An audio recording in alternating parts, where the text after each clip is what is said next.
Give me the best case scenario for Trey Lance. Finding a comparison for him has been very difficult. I got one, but this is just best case scenario. And I think I don't know. I'm curious to see what you say, but it seems like saying Patrick Mahomes or Josh Allen. I don't know if that's even realistic in a best case scenario sense. Those guys are different. I mean, that's so lofty, but yeah, I do. But Trey has an unbelievable skill set, so it has to be a lofty name. It can't be. It does. It can't be just like, Yeah. I'm trying to think who's athletic, but not. I mean, I think people have made a lot of bad comparisons, like Steve McNair. I don't think Steve McNair is a good comparison. I really don't. McNair didn't throw it all the same. Yeah. I guess I would say Mahomes is the guy that I thought of when I was advocating they should go draft him. I'm like, I thought I saw Mahomes. As far as what did I see with Mahomes? Mahomes really cares about football, really wanted to be good, had some rough edges that needed to be, worked out, needed to sit and watch for a while, got a redshirt year. But yeah, I see Mahomes from the standpoint of this.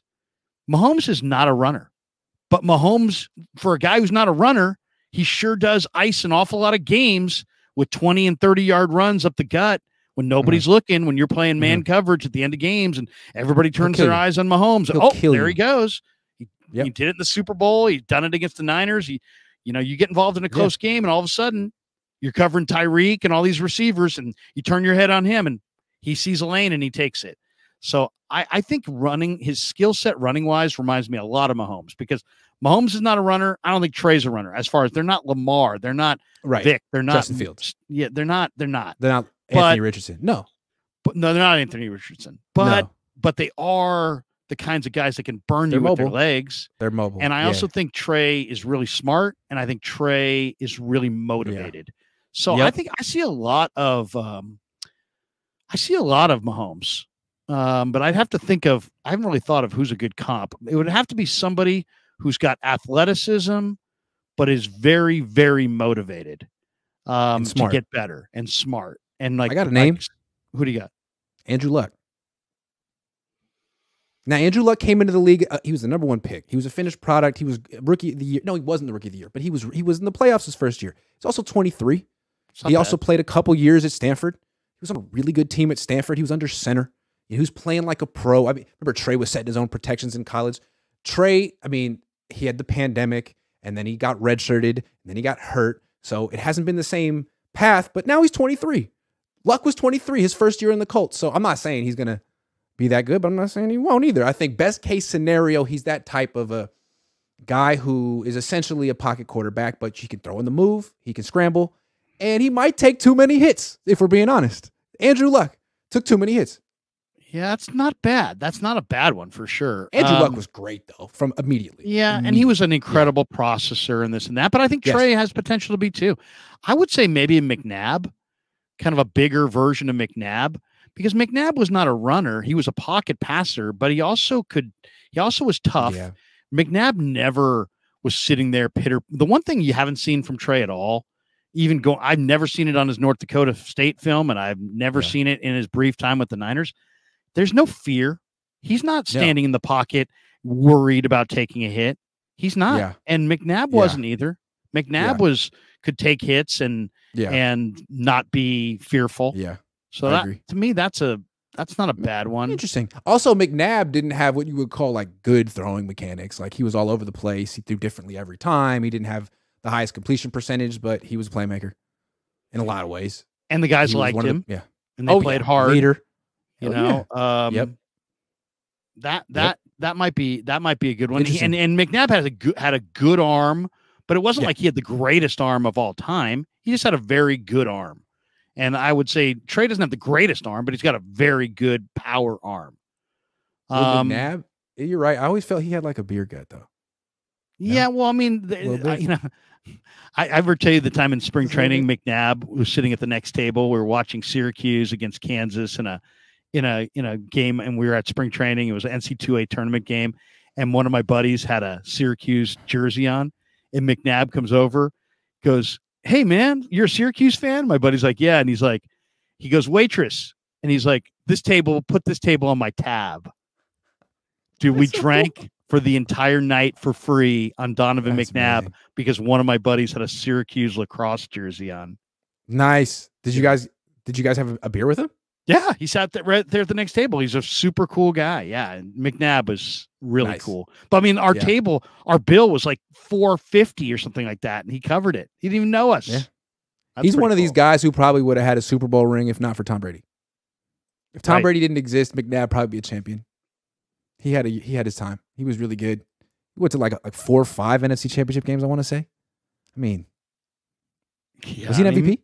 McNabb, I would say was he no. a co-MVP one year with McNair? I forget. I don't know. I would guess no. But I'll say this: McNabb was a good player from the pocket, but also a good player off schedule, and a guy who could, if you gave him a lane, he could take it and burn you. And football was super important to him. It wasn't like he was doing all these other things. He wasn't a part-time football player, part-time this and that. You know, he was all in. So, you know, McNabb, I think, I mean, Trey's bigger than Who's McNabb. better? Who was better? Prime, McNabb or Garcia? I'd say McNabb. I'd say Garcia. Garcia did go to, I think he was more accurate. 2 Pro Bowls, 2 Pro Bowls, 3 Pro Bowls? 4. 4 Pro Bowls? 4, including 1 on the freaking Eagles.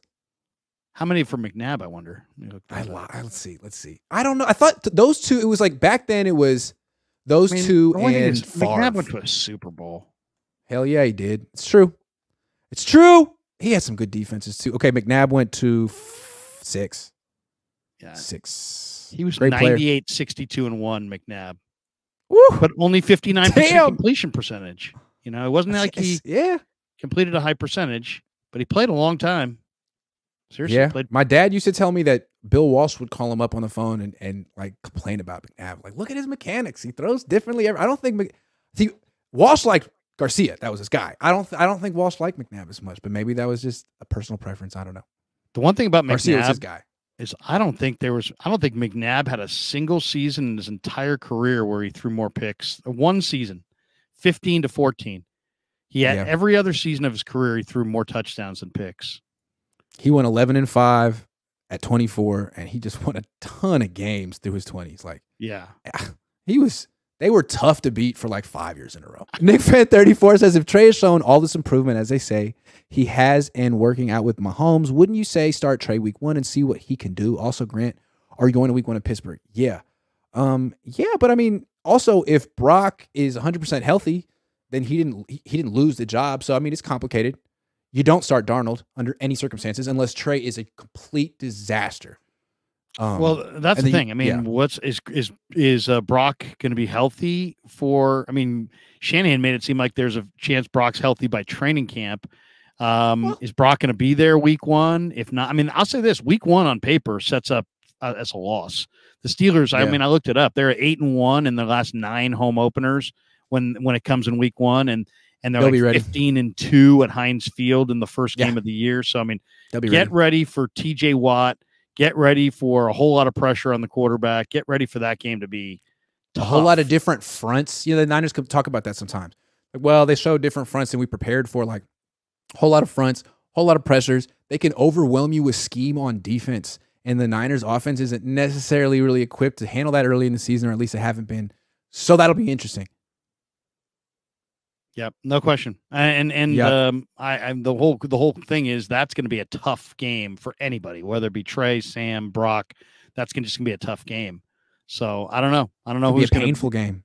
Yeah, I mean, you better get rid of the ball. You better get rid of the ball. I mean, that's going to be a tough. That week 1 is going to be tough.